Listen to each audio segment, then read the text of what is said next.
Broadcasting from the world headquarters of the National Floor Safety Institute is America's slip and fall guy, Russ Kenzie.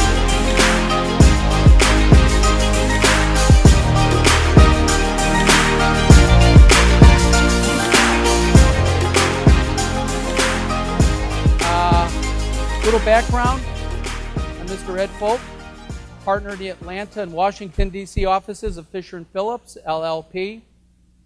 Ed is also the co-chair of the firm's Workplace Safety and Catastrophe Management Practice Group. And prior to joining Fisher & Phillips, Mr. Foulke was the Assistant Secretary of Labor for Occupational Safety and Health, otherwise known as OSHA.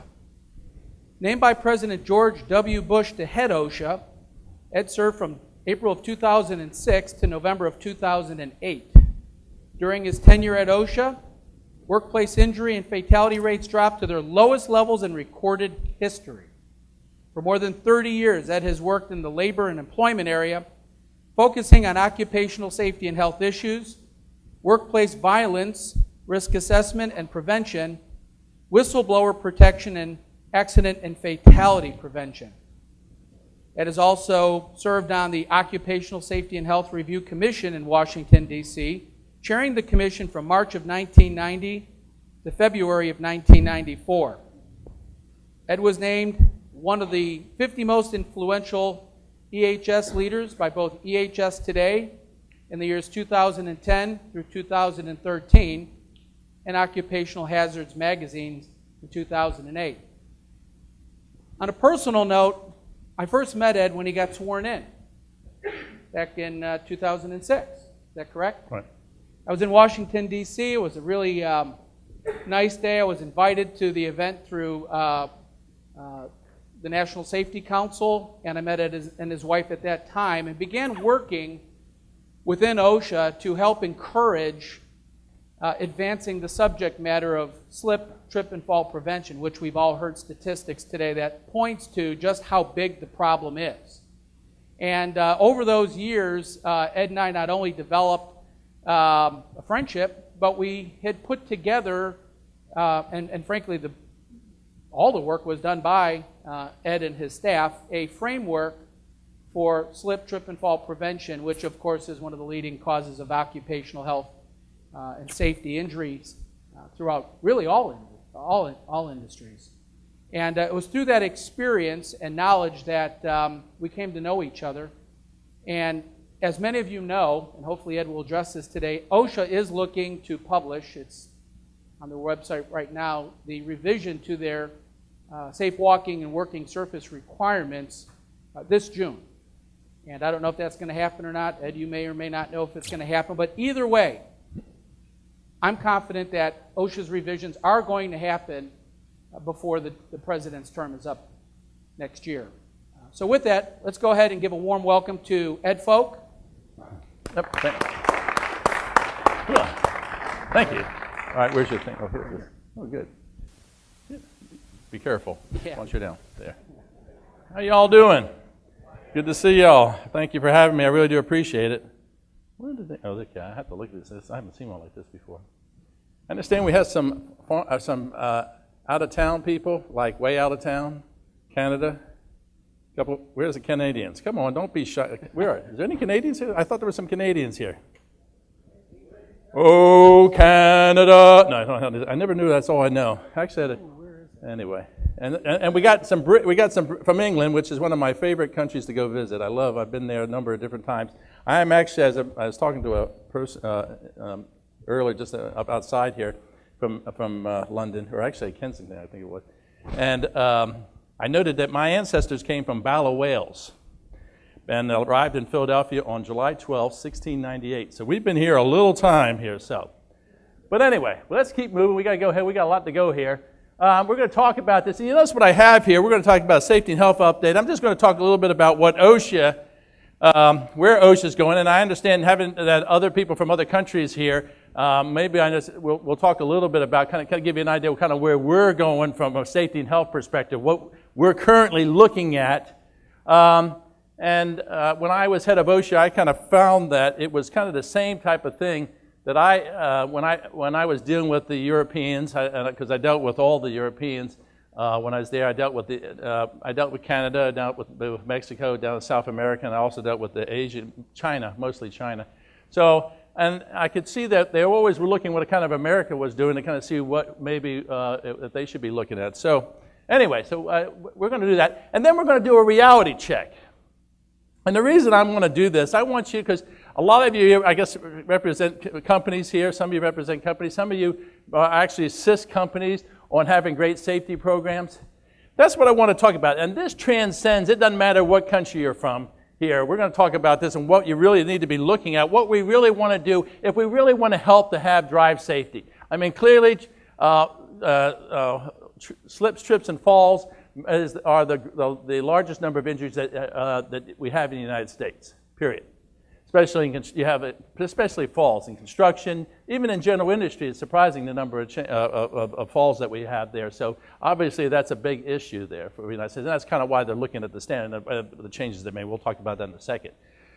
But I want to do a reality check. I want you to kind of take back with you and say, these are the things that we got to be looking at to determine whether or not we really got a great safety program. Because so many people, when I was head of OSHA, so many of the CEOs and company presidents that I would be talking to would tell me one thing, always one thing they would tell us. Ed, at our company, safety's number one, right? Is there anybody here whose company safety is number 5?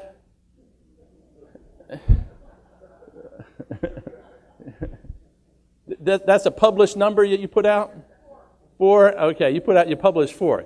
No, everyone says safety's number 1, and they think that. I got a lot of CEOs and company presidents that, you know, they really believe that because they see all these heroes, all these safety policies and procedures that we have. Here's all the training that we do, all these things.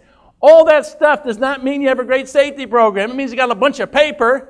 And we're going to talk about training. One of the things we're going to talk about is why this is so important, and it will be helpful to you all when we talk about training and making sure people understand how to avoid slips and trips, having the proper PPE, you know, those type of things to deal with that. But we're going to talk about a reality check because, unfortunately, nobody wants to talk about this stuff. They all believe, they want to live in a fantasy world that safety's number 1 and they got a good safety program. Now, they may not say it's world class, but they think it's between good and great. Pretty much across the board. So, all right, now I keep going here. Let's see here. I want to first say thank you for your commitment to safety and health. The fact that you're here tells me that, you know, this is important, this is to you, that you want to make sure that employees, whether they be your employees or other employees around the world, are be able to go home safe and sound each and every night to their families and loved ones. And they don't get seriously injured and they don't get or killed. That's our part of our goal, and that really is the basis of what we do as safety professionals. I thought this quote from Vince Lombardi, and Vince Lombardi was a football coach, if y'all for you and from Canada and Europe and that stuff. This is the real football, you know, the one where they hike it to a quarterback and then they throw the ball. Not this thing where they kick in the ball. That's not football, okay? Anyway, although I got a 2-year-old daughter, which is absolutely amazing, and it's a greatest thing. She can say she sees soccer. Football. She understands all this. Amazing. At 2 years old, I don't know. But Vince Lombardi was a very famous coach for the Green Bay Packers. And I thought this coach was very good. Winning is not a sometimes thing, it's an all-times thing. Well, the same thing with safety. If you don't believe that your safety program or your client's safety program or your customer's safety program has to be an all-time thing, then you're not going to have good safety. You're not going to have great safety, and people are going to get injured, and maybe they're going to get killed. So that's why this is so important. Now, I did want to make sure one thing. Before you left here, I wanted to make sure that when you left here and went back to wherever you're from, that you're able to go home to your family and spouses or whatever and tell them, you know, I had this crazy guy speaking at the conference here, but I got one good point out of his whole presentation. I got at least one good point. And that's my goal, is to make sure that you leave here, that you can at least say, well, Ed gave me one good point. So here is the safety tip of the day. Never take a sleeping pill and a laxative at the same time. All right? Very, very, very, very, very important. All right. Let that sink that in. Maybe you want to write that down so you don't forget it, because it's not in your handouts, because there's stuff in that handout, the PowerPoint, does not have everything on my PowerPoint, so, for reasons, and that's just one of them. So, All right, now the second one, we need to know what the second, I got another second, the second safety tip of the day is very important, and this comes from Yogi Berra. Once again, for our foreign visitors, Yogi Berra was a baseball player and a baseball coach who had this knack of saying different things in in an interesting way. And this is, to me, is very important, and this ties into safety. If you don't know where you're going, you might wind up someplace else. So that tells us if we don't know where our safety program is going, if we don't know how we're going to get there, what is our goals, how are we going to achieve them, what things are we going to have in place, what metrics are going to be determined to make sure that, in fact, what we're trying to do is actually working. So that's why this is so important, because you got to see, here's somebody that ended up in the wrong place. They didn't have everything in place that they needed to be able to get to where they want to get. Getting to where we want to get is what? 0 injuries, illnesses, and fatalities. That has to be the thing. That has to be our ultimate goal. 0. And don't go and don't ever accept where because I get clients like this, Ed, we're going to really work on our safety program. We want to get down to 0.4 lost time injury and DART rates. 0.4. Man, that'd be really good, wouldn't it, Ed? I'm saying, what the heck? Okay. You've told me now, based on this, that there's somebody, at least a 0.4, so it may be, depending on the size of your company, you're going to be injuring or maybe possibly killing 1 or 2 or 3 or maybe more people because you want to get down to 0.4. So tell me right up front, who was the persons that are going to get injured so we can go ahead and injure them now and get it over with for the rest of the year.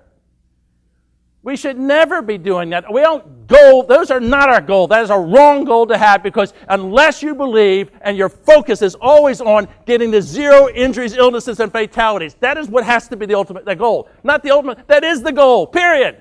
Every year it's the same goal. Now at the end of the year we'll decide whether we get there or not. But if you're saying you're going to get to 0.4, you've already acknowledged that you're going to have problems, that you're going to have people get injured.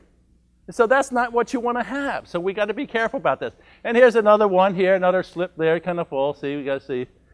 Once again, they didn't know where they're going. All right, I put this in here because I thought it was appropriate from a safety standpoint, is that the greatest mistake is to imagine that we never err.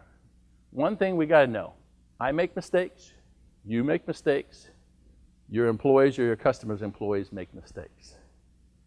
And our responsibility as a safety person is to ensure that knowing this is going to happen. This is going to happen. No matter what we do, if somehow something's going to go wrong, somebody's going to make a mistake, and it's not probably going to be on purpose. It's just going to be by accident. Somebody's going to go on autopilot. Somebody's just going to have a moment where they're just not thinking, and they do something. Our responsibility as safety professionals, as owners of companies, as managers of companies, or whatever, all our responsibility is as a basis for safety is to make sure that when they make that mistake that they're going to do, that they understand that they don't get seriously injured or killed. That's the basis of safety, period. If you want to talk about where basic safety is, that's where you start. That has to be our responsibility as safety professionals or even owners of companies or managers of companies. We got to make sure that those people out there, when they make a mistake, don't get killed or injured, seriously injured.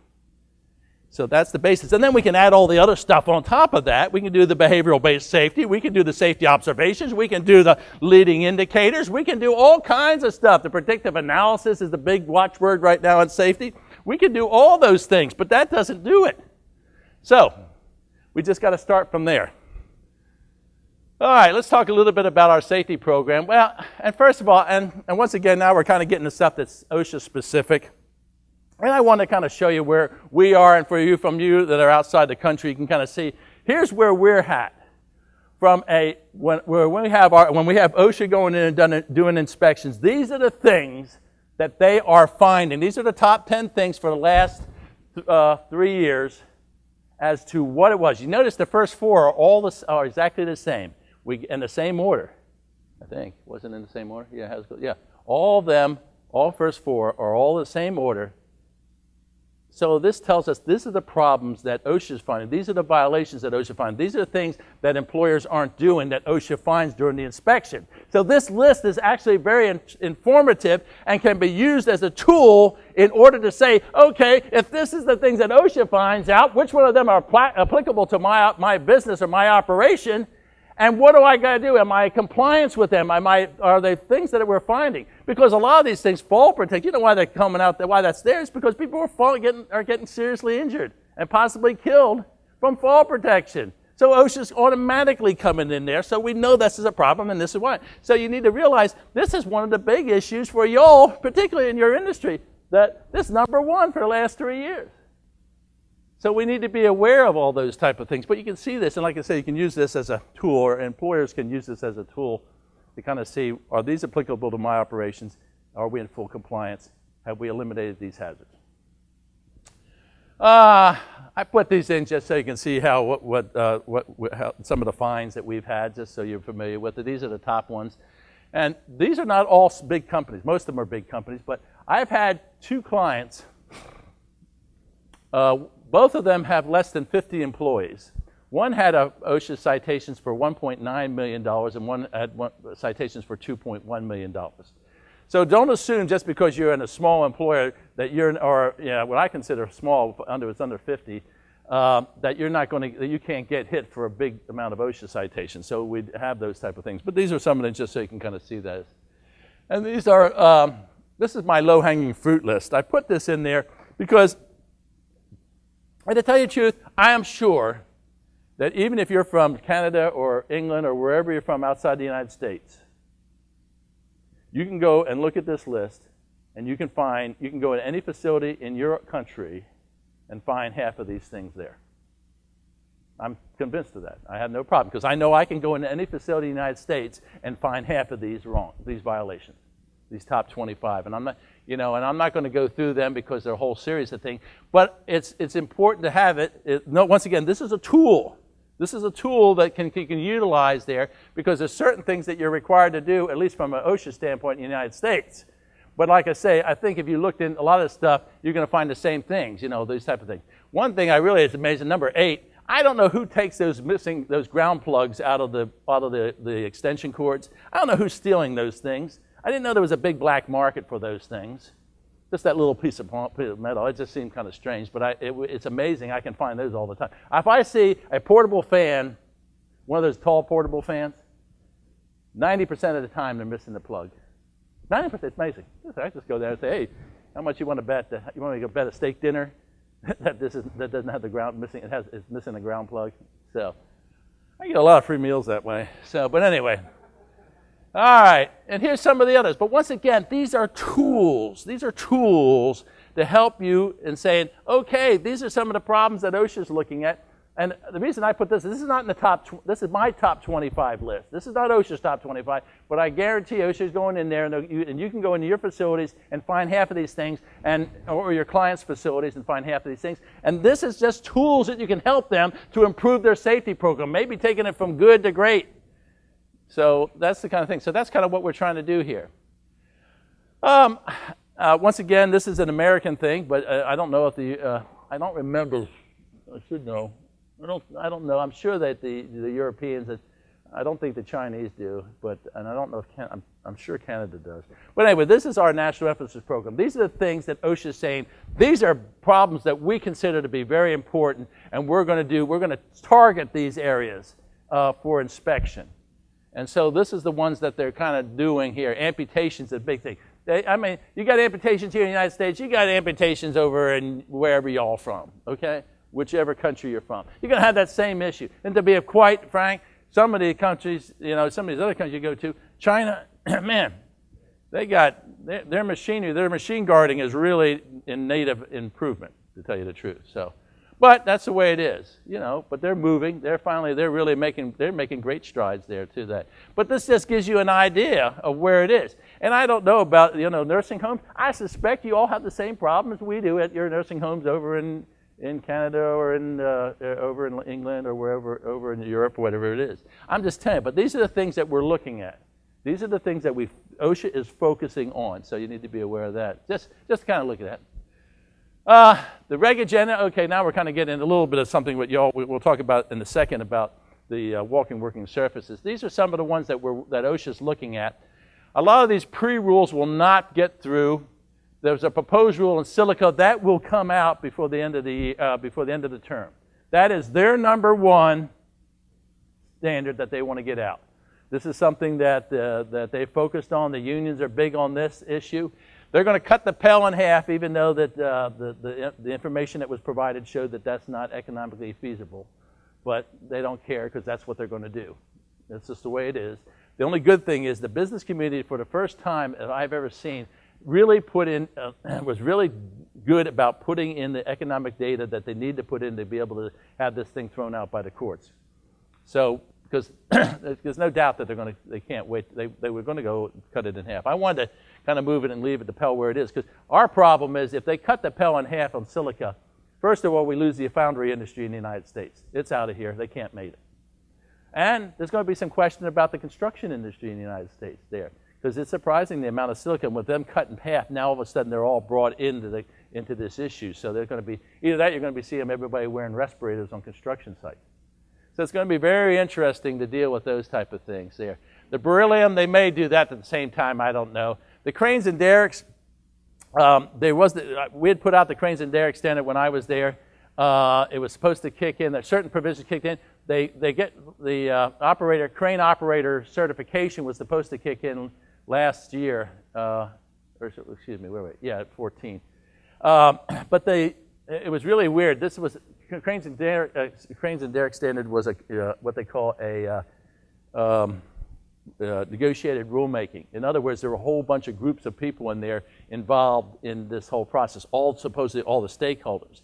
And they finished this up and they came out there and they published it. And then OSHA, two things happened.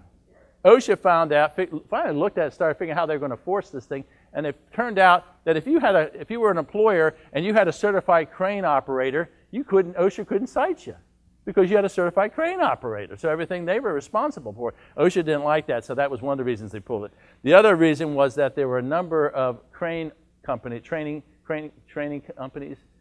or organizations that do training on crane operators, particularly the unions.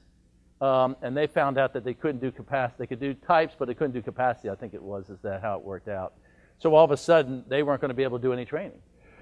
So they got a little upset. So they kind of moved that on that one. So they got OSHA to pull it. And you're going to see that capacity will be thrown out. You're going to see there's going to be some changes to the OSHA reg that will make sure that OSHA can cite employers even if they have certified crane operators. So. The obligation, the next one here, under the OSHA standard right now, there's a review commission case that says that OSHA cannot go back on record-keeping violations more than 6 months from the time they issue the citations. OSHA has always in the past been going back 5 years. But this case said, no, you got a 6-month period. You can only go back 6 years. When you issue the citation, you can't go beyond from that time 6 months back. Not 6 years. 6 months back. And before OSHA would do 5 years. So what happened, so what they're trying to do here is they're going to clarify that there's a continuing duty, thus being able to go back 5 years and cite employers for violations and record keeping 5 years old or longer there. Consensus standard, this is one thing they've been trying to push to move, they're trying to move on that. Confined space and construction probably will be coming out in the next couple of months. It's been signed off by the White House, and so it's coming out. Walking working surfaces. Now here comes where Russ was talking about here, and I got some more stuff in a second here. I would say that Russ is correct that it will get out before the end of the administration, but it will not be June. They haven't, we'll just go to it in a second. You'll see it there, so we'll talk about that.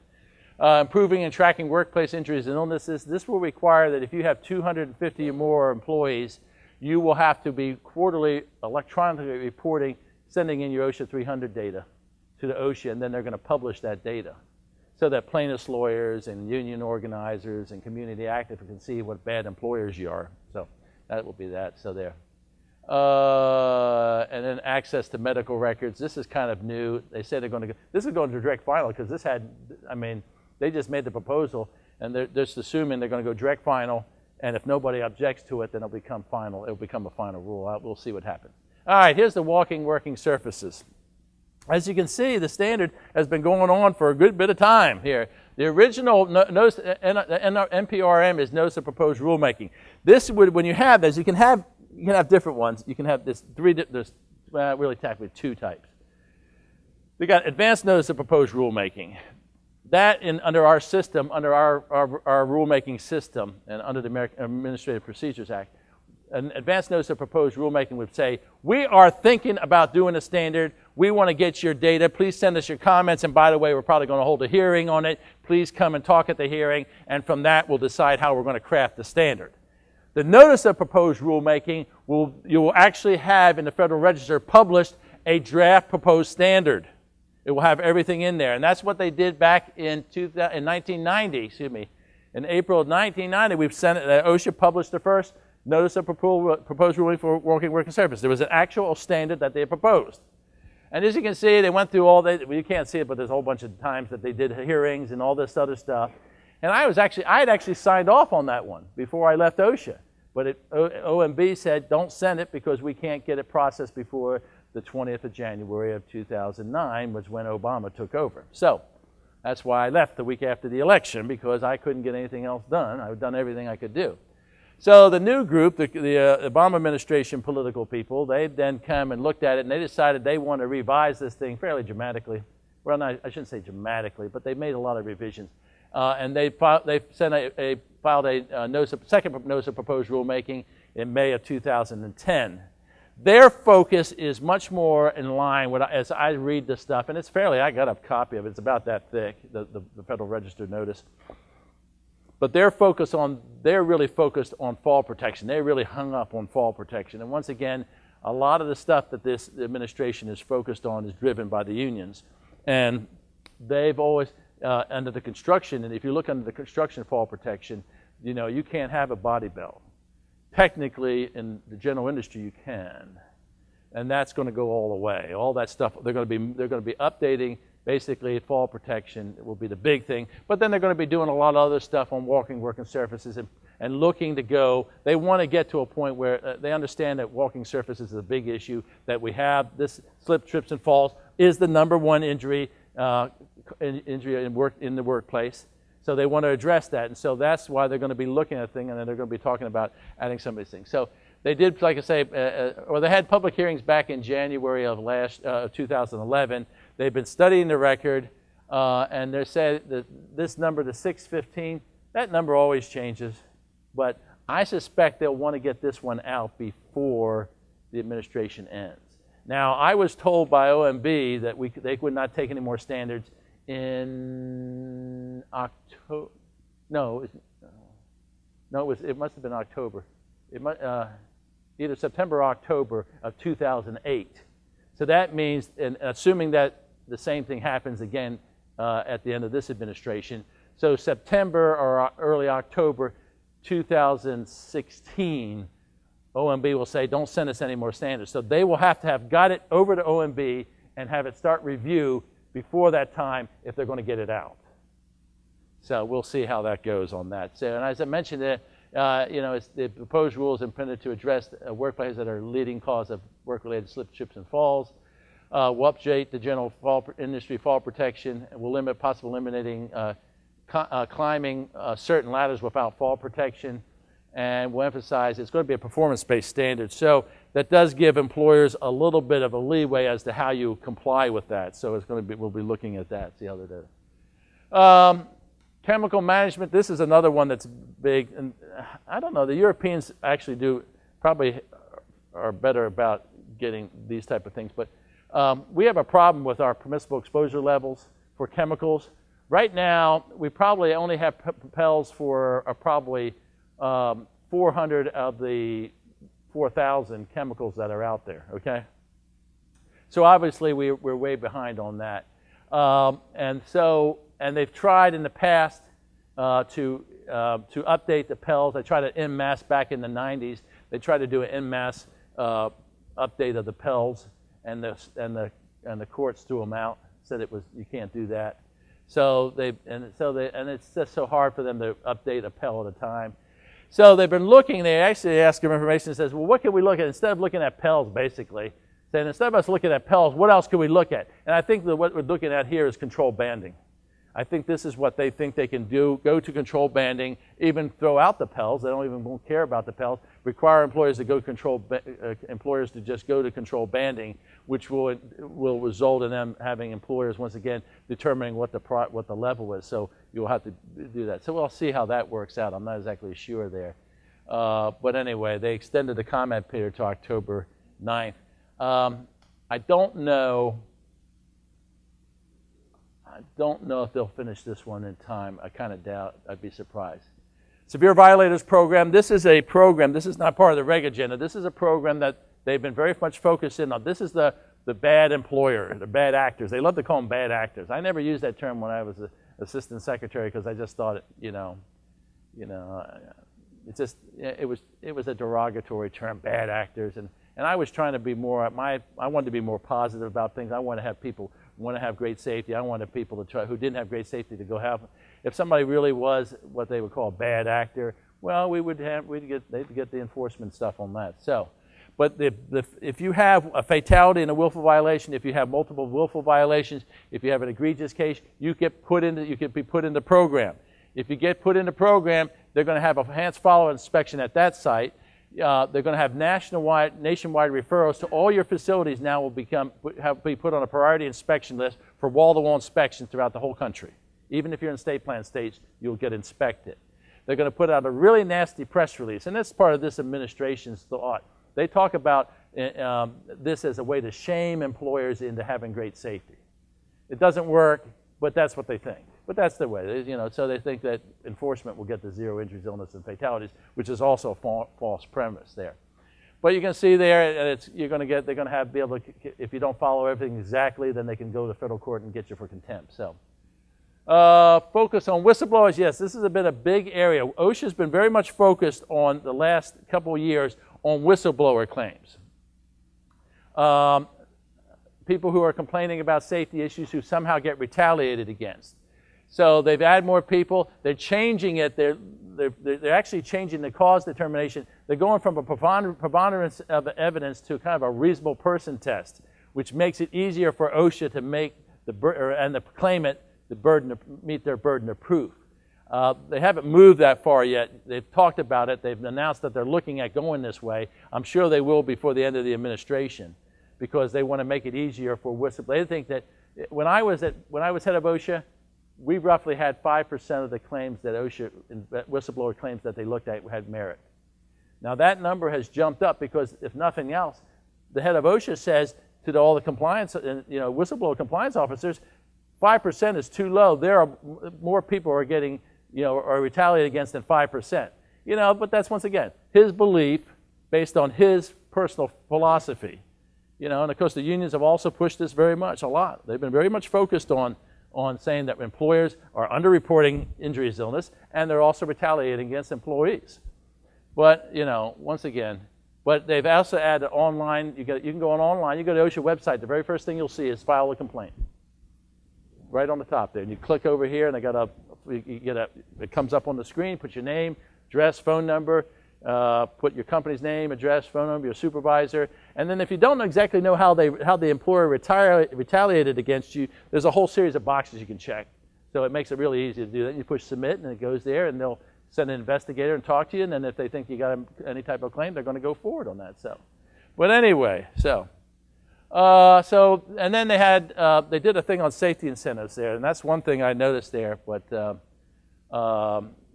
it's basically they take the position if you have what I call a negative safety incentive program, i.e., you have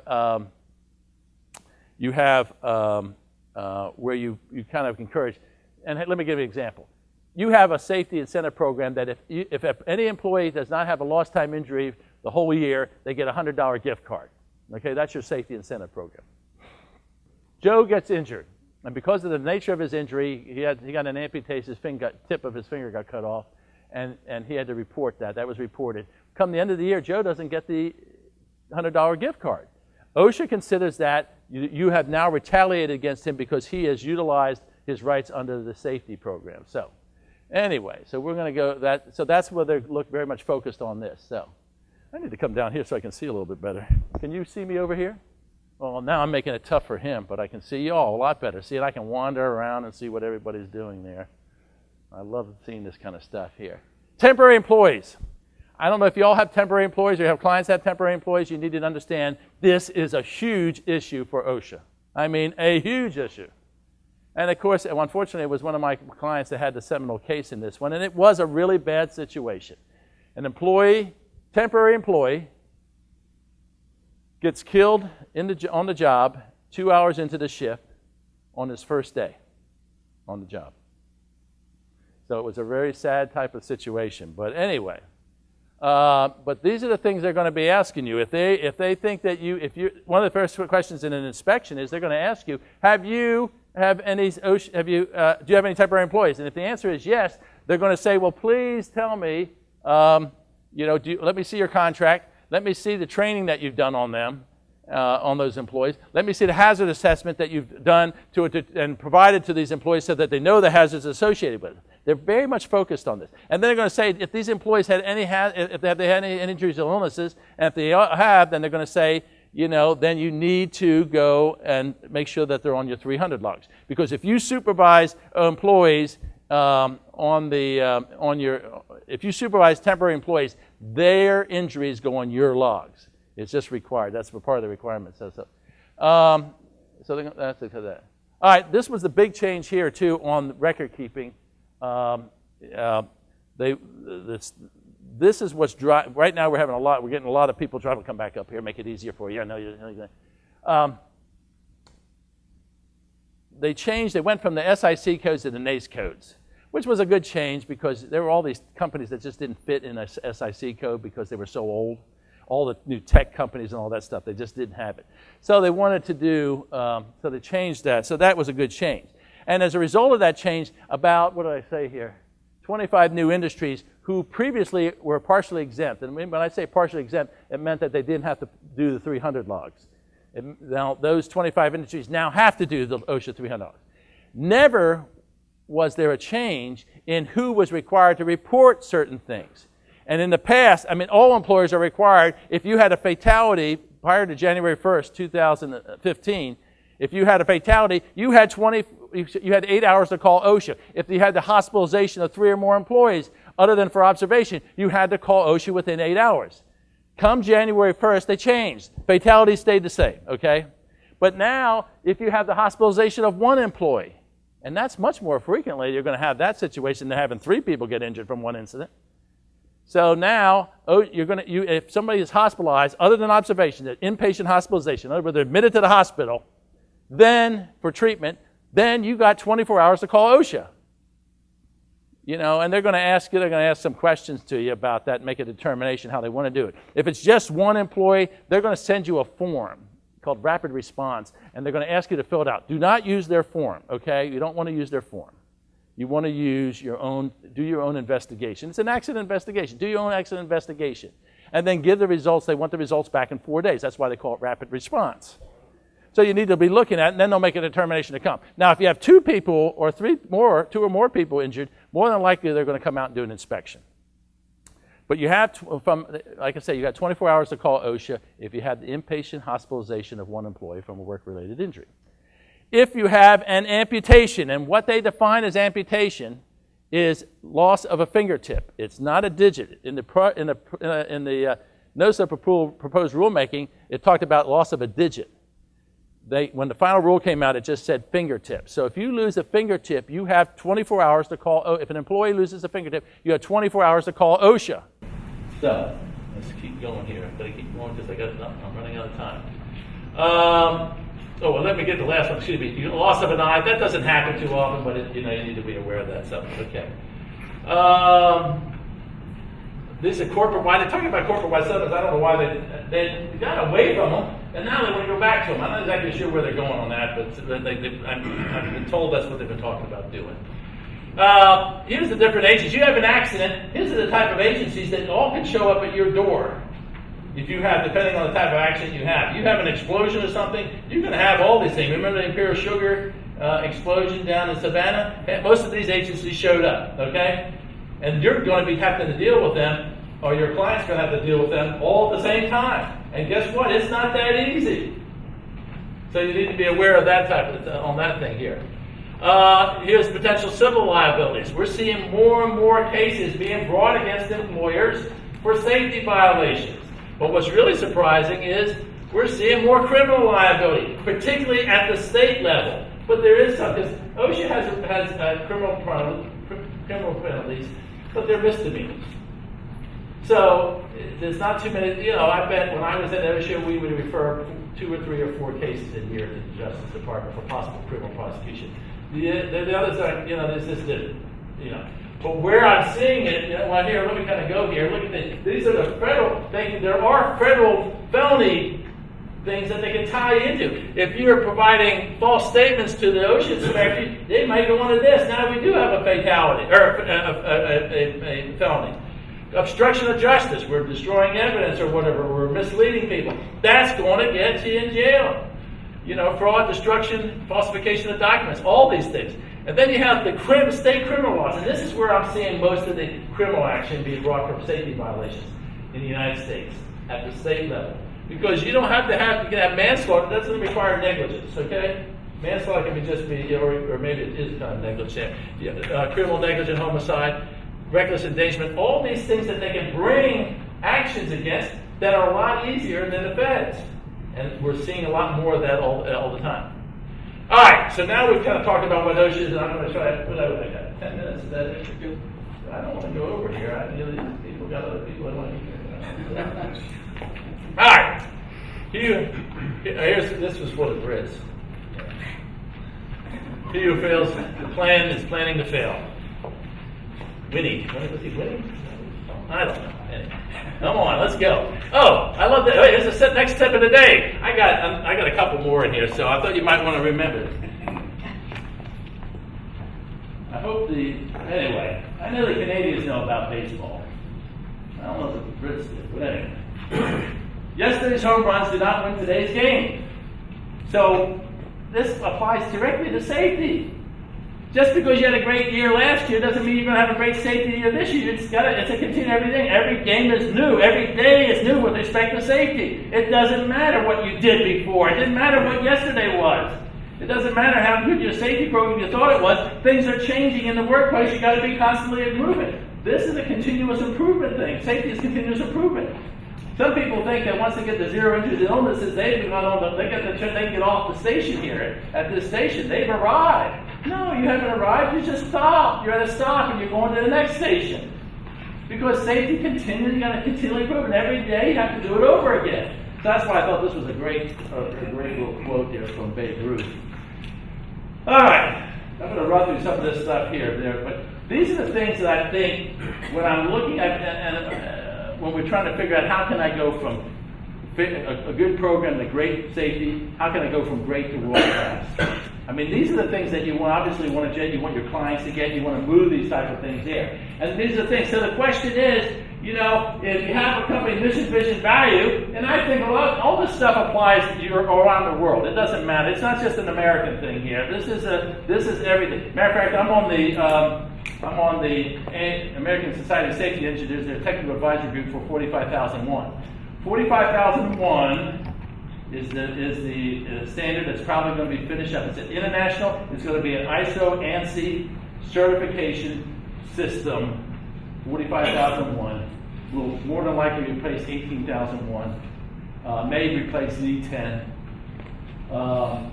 in the safety realm. And I've been on this committee now for 2.5 years as we're developing it. And these are the things I'm going to talk about here, are the things that are going to be in this program, that are going to be in this consensus standard. And it's an international standard. We've got over 100 countries that are involved in the development of this standard. Fortunately, I don't have to go over to those meetings. I go to the American meetings, and that's enough because it drives me, all this stuff dealing with people. And I'm a word person. Lawyers, you know how lawyers are kind of wordy people and stuff like that. I'm a word person. This is what this word means, or this is what it's saying. And some people say, we can just put whatever we want. I go, no, you can't put everything. We've got to be precise. So I probably get all kinds of fights that went over to the when they have all the countries get together. So, but anyway, the question is, if you've got a mission, business, value, is part of safety of your company, is it a true core value of your program? It used to be I would go and see, when I was head of OSHA, I would talk to people, or when I knew I was going to be meeting with some CEO, company president, I would ask my assistants to get their lost time injury and illness rates and their DART rates and compare that to their industry average. And then I go on their website. When I get there, I'd be talking to the employees, and once again, what would the president, CEO tell me? Hey, Ed, and Mike, very nice to meet you. At our company, safety's number one. I go, oh, okay, I've heard that line before. And that's really interesting. But you know what? I was checking the safety's number one. Let me ask you this. I asked my people to check on this, and your injury and illness rates and your DART rates of your companies are above your industry average. And the CEO would then immediately turn to the safety person. And the safety person was on the spot. And what would they say? Oh, Ed, we're in a dangerous industry. They had to build an excuse. We are in a dangerous industry. Or this was the one I got a lot to. Ed, we do a lot of training. We train our employees constantly, and they don't follow our rules. We constantly do that. They don't follow our rules. So what are we going to do? Well, if something tells me your training sucks. Whoops, I should have said that. But it's true. And I'm going to show you about training in a minute. We're all going to take a test. We're at a university, so you had to have a test. You didn't think you were not going to do a test beforehand, did you? So, we're going to have a test when it comes to training. So, prepare. You got any caffeine, take it so you're wide awake. You want to do it. And the guy doing the paper back there, he's going to have to go back there and help him there.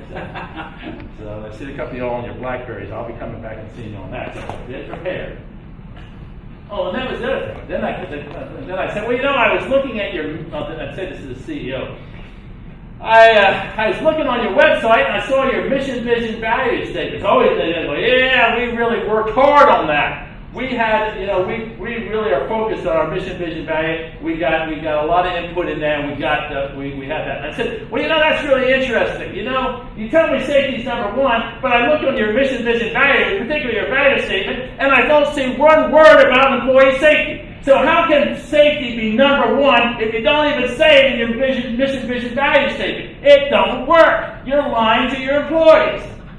And if you don't believe it, just think about it. Don't tell your employees the safety is number one, but go ahead and, make sure we get that production done. And if it's not in the mission, vision, values, you don't need to go back to your companies. Look, see what's your mission, vision, value. Particularly your value statement. Is safety a core value? And safety can coexist with productivity as a core value, but it can't be trumped by productivity, which is what the case is on 90% of the companies in the United States, and I suspect maybe even a higher percentage around the world. So we need to be looking at that. So, does your company have defined safety goals and objectives? Once again, don't tell me safety's number one, or here, we're going to zero. This year, we're going to zero injuries, illnesses, and fatalities. Go out there and get it done. That ain't nothing. That ain't crap. You've got to tell people, okay, here's our goal, but here's how we're going to get to it. Here's the things we're going to do so we can get to it, and here's the things that you're going to have to do to help us get there. And then we're going to have to put together some materials or metrics that we can look at our stuff, the things that we're doing, putting in place, the programs we're putting in place. Let's look at the metrics of it and determine whether or not these things are actually working, or whether or not we got to zero and we were just lucky. Because none of that stuff we put in worked at all for us. We just were lucky. Because statistically, you can get to zero injuries, illnesses, and fatalities in 1 year, maybe 2 years, 3 years. It's not, you can't drive, and have a lousy safety program. It's not, you can't continually do that. But statistically, you can get zero injuries, illnesses, and fatalities 1 year and have crappy safety. Okay?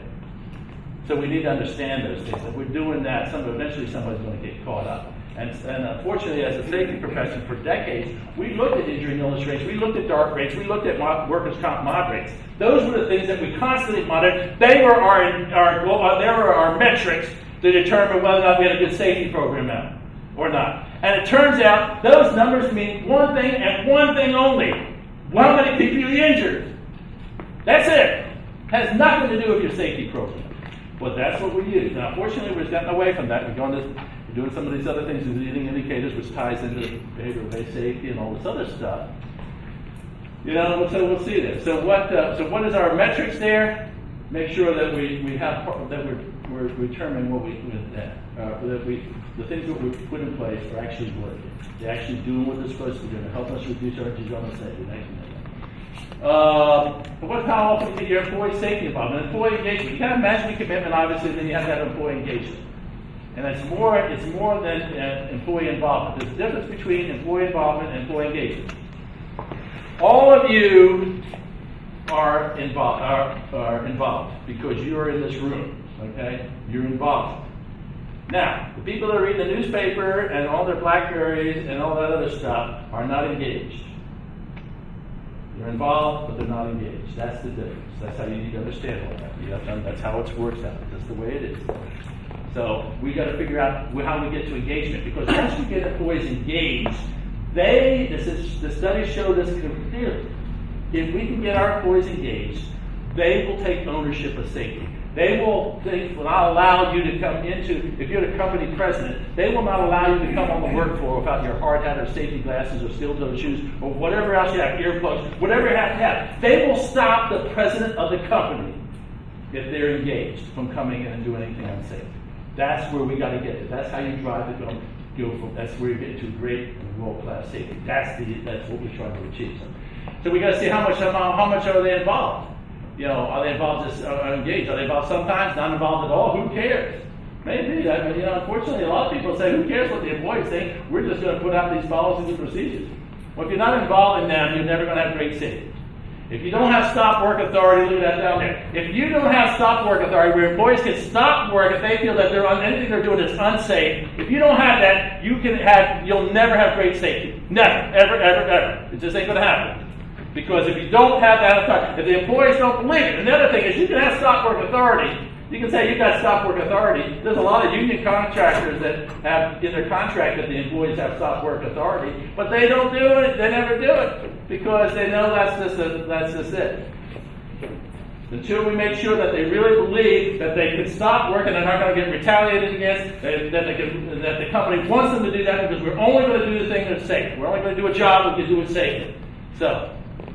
How is management commitment showed? One time I get down in the downtown. I was down there at Georgia Pacific. They asked me to come speak to all their safety people. They had like 350 people from around the world. All their safety people came. And this was about 9 months ago.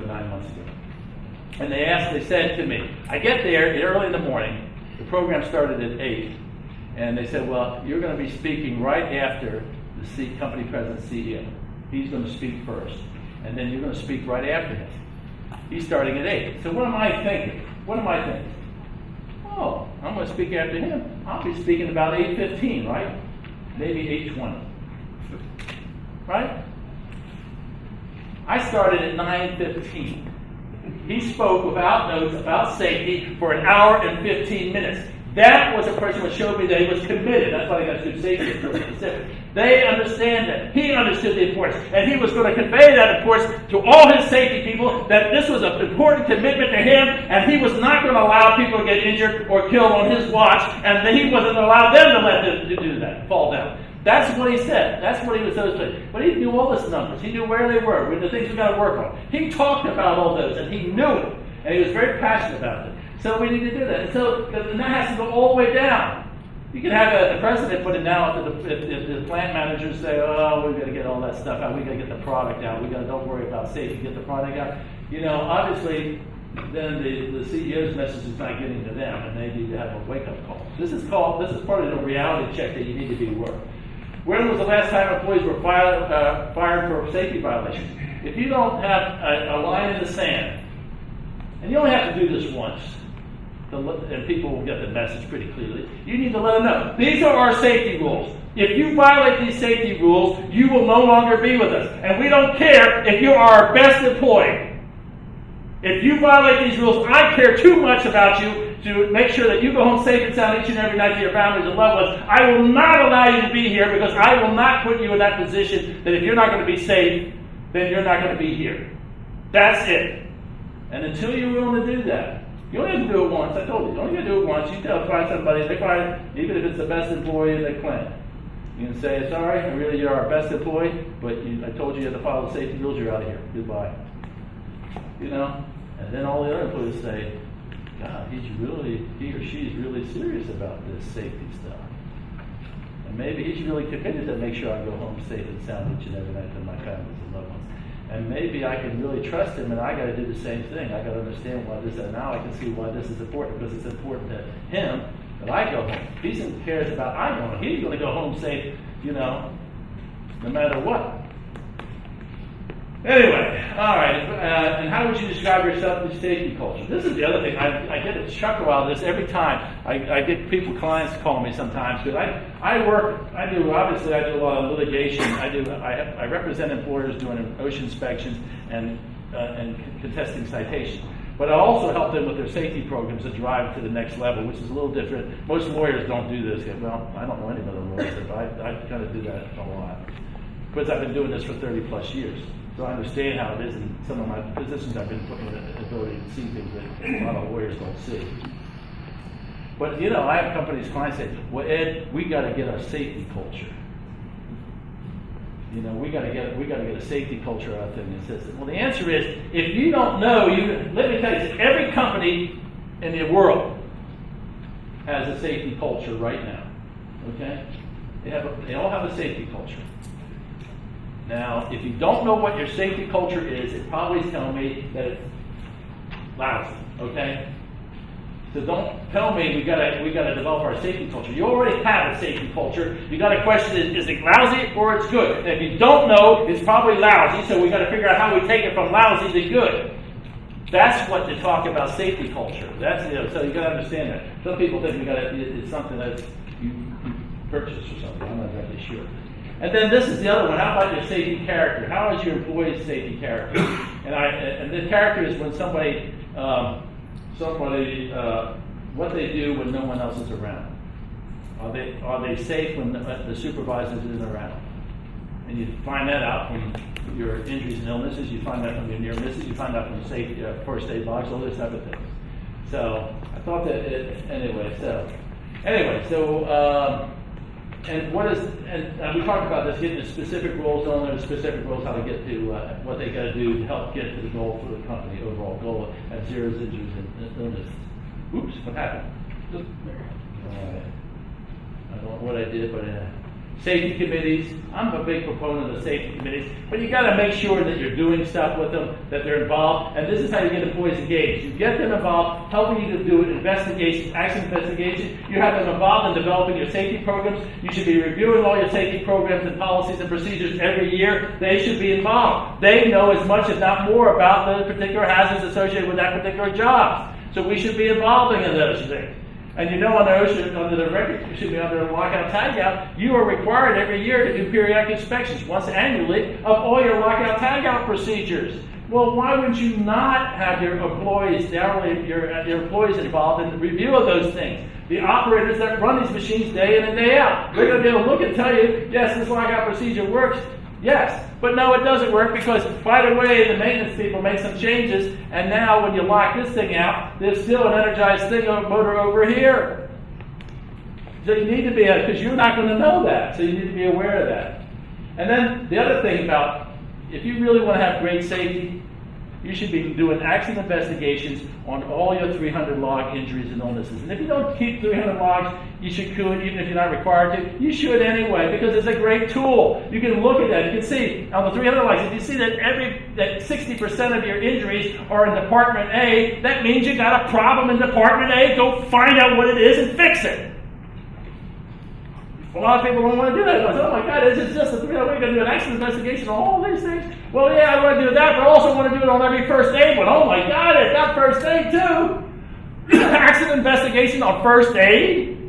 Well, but for the grace of God, that first aid, the guy got just a cut, could have lost his hand. So why wouldn't you do it to make sure that you don't have another thing like that where somebody else does lose their hand? And here's the big one. If you really want to have great safety, you've got to go focus on near misses. And that's a hard one. Some people say near misses is a lagging indicator. And if you collect it and you don't do anything with it, it is true, that is a lagging indicator. But if you collect the near misses, and that's a hard thing to do because most employees don't want to tell you that they had a near miss because it may have been they were violating something, they weren't paying attention or whatever like that. So you need to be aware of the thing. But if you can get that information and then do a root cause analysis, action investigation, whatever, on the near misses, because once again, but for the grace of God, that person didn't get injured or killed. These are the steps that you take to get from good to great to world class. This is how you've got to get there. And the only way you can get there, too. Do you believe, the employees believe that when you tell them safety is number one? You need to know that. Safety observation system, once again, is part of the leading indicators, a whole series of leading indicators that you can develop for your company. And this is the biggest change I've seen in the safety profession in the last 5, 6, 7, 8 years now. Who's going these leading indicators, developing these things, getting away from the lagging indicators because it did that. So, and what percentage of your employees are participating in these programs too? Oops, I did it again. Where am I? Are we doing safety hazard analysis? Do we have preventive maintenance? That's another leading indicator. Pre-job safety meetings, leading indicator. Job safety requirements for vendors and contractors, another leading indicator. You look at what your contractors are, you know how good the safety program is. If you don't know what your contractors and vendors safety program is, shame on you because you're potentially bringing people in there that are going to create hazards that are going to injure and kill your people. So why would you do that? Pre-work safety meetings, another leading indicator. Disciplinary policy, we talked about that. Are we retraining? Here's another thing. How many people retrain employees when they violate a safety rule or violate one of your company's procedures, lockout, tag out, whatever, one of your procedures, whatever. If they haven't done it, well, why are you not retraining? Because obviously they don't understand it. We might give them some discipline, but no one retrains. If somebody violates our rules, they should go back to retrain. They should get retrained on those things. They obviously have some problems in not understanding the rules. So, training, who's doing it? We got classroom, video, computers. Most of it now is computer, videos, and PowerPoints, right? That's where most of the training is done. And now we're going to get ready for the test. We're almost there, so get ready. You cannot look and we're walking around and embarrass you all if you're not paying attention. So you need to pay attention. All right, does the company employees how not to have an accident? Okay, are we training them how to avoid these problems? How often are you retrained? Once a year? Orientation, who's conducting the training. This is really important. I had a case one time where we had a double fatality, and somebody told, they were telling me, and I was handling the OSHA inspection, and I was with the safety person, the head safety person. She said, I said, well, I see here you do weekly training. You get everybody to do weekly training. She says, yes, we do it. I said, well, who does it? She said, Jim. I said, Jim, I don't think I met Jim. Which one of them are on your staff? She said, oh, he's not on my staff. He's the assistant warehouse manager. I said, he likes to talk to people. Okay? Does he have any safety training or background? No, but he likes to talk to people. Well, Jim didn't get to do any more safety training after that, sorry. Because he didn't know what he was talking about. So, we just said, oh, okay. Whoop, I gotta get back. All right. Are you ready for the test? Let me come down here. I'm going to walk around here. I'm going to make sure. Here's the test. I'm going to put up a sentence. I want you to count the number of F's in the sentence. I want you to count the number of F's in just a sentence. And don't count the F in NFSI. And at the top it says how many F's. Don't count that F either. Just count the F's in the sentence. All right. Now, have I made this perfectly clear? Is there anyone who is not sure of what I want you to do? So, all right. I'm coming up here. I see you on the things. You better get off of it. I'm coming up here. I'm coming up here. You've been watching it. You're going to pay attention. I want you to know what I'm doing. What am I doing? 20. Now, how many times? 20. 20. Oh, we're 20. Okay. You know what the task is here. As many F's as on set. All right. Now, I'm going to give you plenty of time. Okay? I'm going to give you plenty of time. All right. Ready? Go.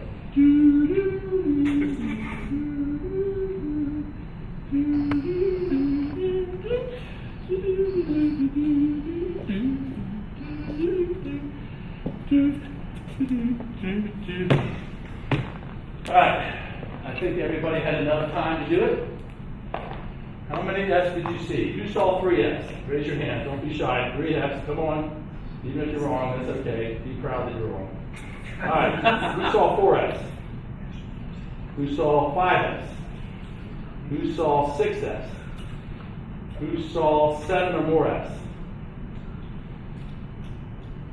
1, 2, 3, 4, 5, 6. 80% of you got it wrong. I do not do this to embarrass you. I do not do this to embarrass you. This is I get 80-90% of the people miss this every time I do, because I use this almost every one of my presentations. I am not trying to embarrass anybody. What I am trying to show you here is one thing and one thing only. We use PowerPoints, we use videos, we use computer-based training all the time on our safety training. And I gave you a specific task. I know exactly what I want you to do, and I gave you plenty of time to do it, and 80% of y'all got it wrong. What does that tell us about our training? We're expecting our employees to watch all these PowerPoints and videos and absorb all that information. They may sit there for a couple hours, and they're going to get all that information on there.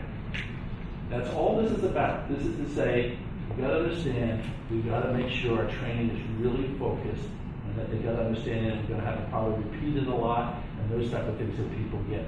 That's the only reason I put this up here.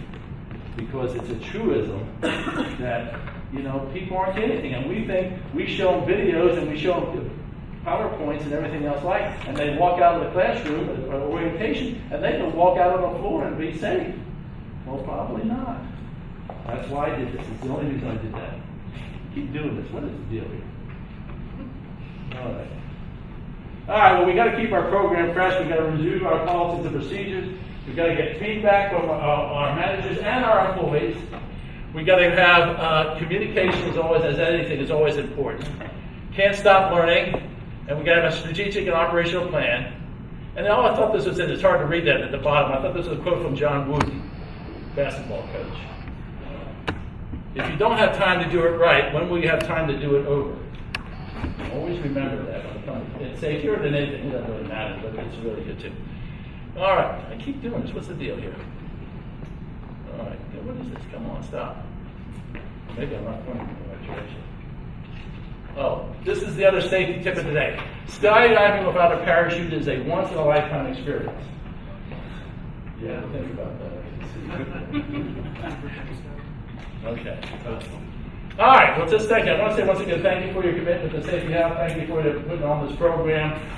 It is important. Obviously, it's the biggest issue that we have in the United States with respect to injuries and injuries in America's workplaces. So what you're all doing is very important. So thank you for your commitment. Appreciate it.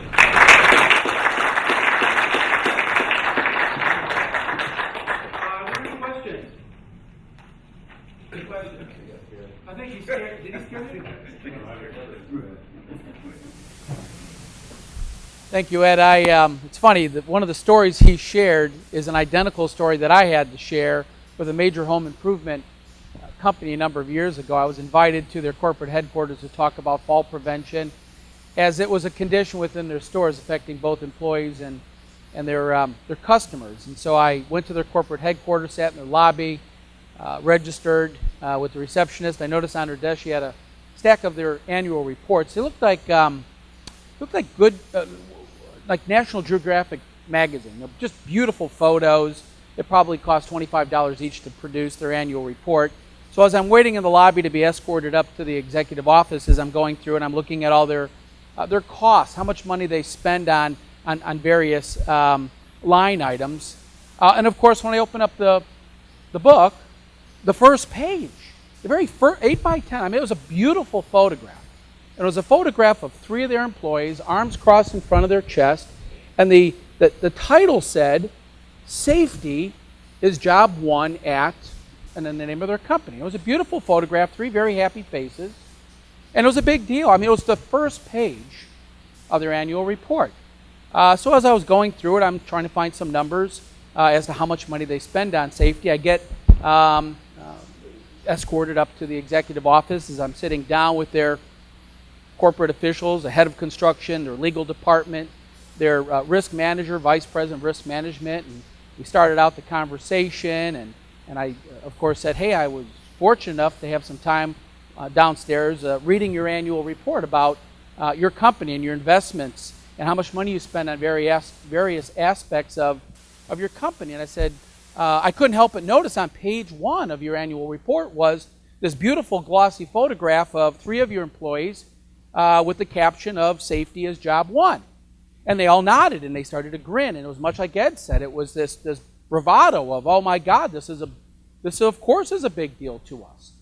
And then I asked a question. I asked, I've gone through your entire annual report, and I can't find any line item as to how much money you spend on safety, whether it's training or equipment, PPE, videos, and on and on and on. And they started to kind of, the comfort level changed. And they said, well, Russ, we spend a lot of money on safety.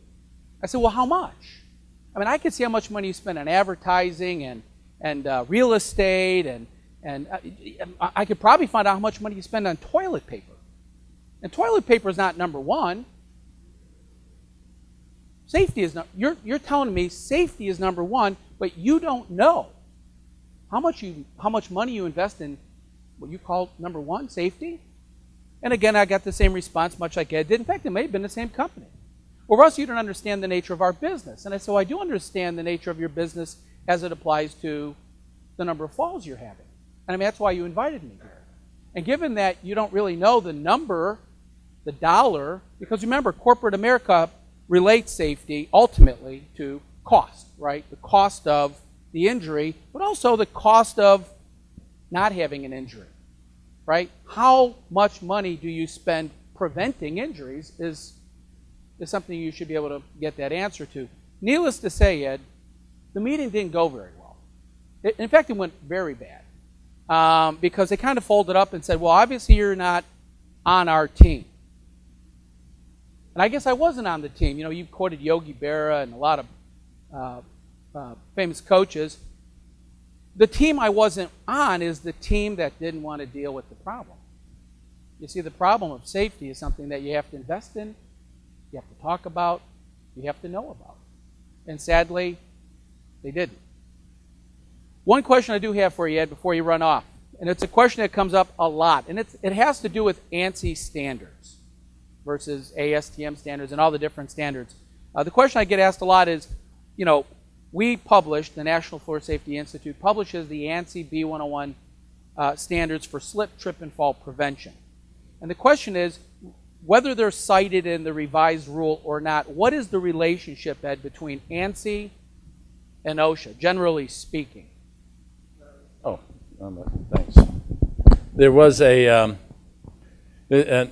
you go in the OSHA regulations, the Code of Federal Regulations, 29 CFR 1910, I think it's .6.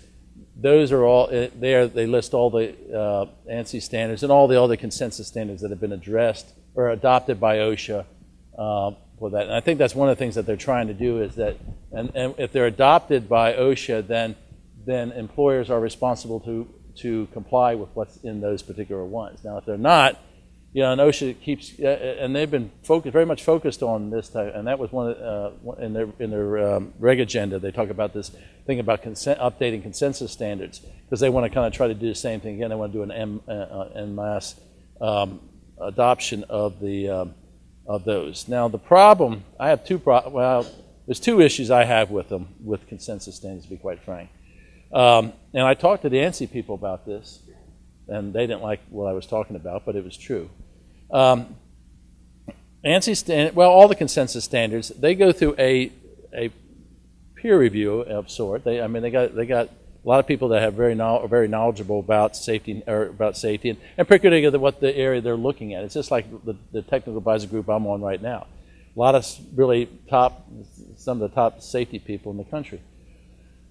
And but we're not doing any type of economic analysis, feasibility analysis, or anything else like that there, or technological feasibility analysis. They don't do those, and they don't do those in those type of standards, unfortunately. So I have that issue, which OSHA is required in order for them to get a standard. They have to go do an economic and a technological feasibility analysis for every standard, and have to put in the data in that as part of their overall thing. So that was one thing the fact that the standards haven't gone through the rigor that a OSHA standard has to go through to become a standard. And of course, but you still got to kind of balance that on with respect to how safety is, getting better safety. Because things have changed, and a lot of consensus standards that were adopted in 1910.6, are 40 years old, or some of them are, but a lot of them have been updated, but not all of them. So that was the one issue, and then the other issue I have with it, when OSHA adopted all those consensus standards back in 70, 71, 72, you could go to any public library in the United States and find those standards in the library. And unfortunately, and this is where I got on ANSI about this and they didn't like this, all of a sudden all these different groups, the consensus groups, found out that you could sell these things for a lot of money. And therefore, you can't go to the public library and find them. You can't go on anything, anywhere. And that's what was my intention. I said, well, if you want us to adopt, because ANSI was coming in and meeting and saying, we want you to adopt all our standards. I said, fine.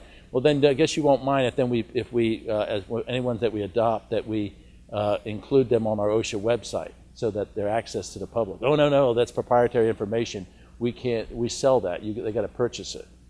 And it was a siphon. I don't like that, to be quite true, because that hurts safety, to be quite honest. I don't see, because small and medium-sized employers can't afford it. Because I get in cases when I'm dealing with it. One time I was working one of the big fast food restaurants, and they were concerned about their employees going out the back door, out there, walking across the drive-through lane to take the trash in the trash bin. It's all of them. They're all the same location. Have to walk across the fast food or the drive-through lane. It took me a day and a half to find it. And I'm talking with, this was an ANSI standard. They said, we understand there's an ANSI standard on requiring reflective vests on this thing. And I spent a day and a half trying to find it. I'm talking to the ANSI people. They say, yeah, I think we finally found it. And so I had to purchase it, okay? I had to purchase it. It cost me $85 for 3 pages. $85 for 3 pages. And this company could afford me doing all that stuff, but most small and medium-sized employers don't. The boiler standard, and that's the, I don't know which engineers group it is, but it's one of the boiler standard. It's a fairly large document. If you want to buy the boiler standard, it's going to cost you about $18,000 to get the full boiler standard. So I have that problem, those things there too, because I want to make sure everybody has access to it. If it's going to help, and they will help, but they got to have access to it. And unfortunately, that's my thing about consensus standards, is I worry about small and medium-sized employers because they probably need it more than anybody else. Big boys don't need it, or the big girls. Ed, what would keep an OSHA inspector from defaulting to the general duty clause and thus implementing or invoking one of those standards? Well, once again, if it's not in 1910.6, then it hasn't been adopted by OSHA, so they can refer to it, and a lot of times they do that, so they can do that there. Yeah. But I think, once again, the general duty clause, the OSHA doesn't like using the general duty clause because you require, the burden of proof is pretty high. They have to show that you had knowledge of that, or that your industry had knowledge of that. And that's very difficult sometimes to prove that they would have known. Under this consensus standard, you're supposed to be doing X, Y, and Z, and you were only doing X and Y, you didn't do Z, and you should have known about that. You could say, well, I don't have the standard, and I never saw it, and it's not something our industry association ever talks about, so why should I do it? So that's the defense on that, although they try, and I see that a lot. I get those type of things, but if it's been adopted by reference, and I think that's what the change to the reg agenda, that thing about going to deal with consensus standards, that's their goal, is just to somehow adopt and mass all the current consensus standards. And then they would be, you could be cited on the general duty, citing that particular one that you would have, because once if it's adopted, then it's put in the Federal Register, you have, or assumed to have knowledge, all employers are assumed to have knowledge of that. But I mean, then you could say, well, a reasonable person should have had knowledge, am I correct? No, not necessarily. No. Because I don't think people, a reasonable person does not go around these consensus things. All the time. I read a lot of consensus statements, but I'm not a reasonable person. So it's a little bit different there, that's what I think. But yeah. But they try, and once again you gotta attack it on knowledge, the knowledge question. And you gotta show you had actual knowledge or that your industry knowledge. That's what they have to show. Or that they can use it for a reasonable knew or should have done. It said should have known is where they try to get you. But once again, it's still a high burden of proof. So, and if it's not an industry recognized, then you can make the argument, well, how would I should have known that? If the industry doesn't even recognize it. So that's 22 for OSHA. Any other questions? Well, thank you so much. And remember, we got I had another one up there about remember what was that? Yeah, no, right there. Back. Bad decisions make good stories and usually make the evening news. So you have to remember all of that. So, yeah, well, thank you again for your commitment to safety.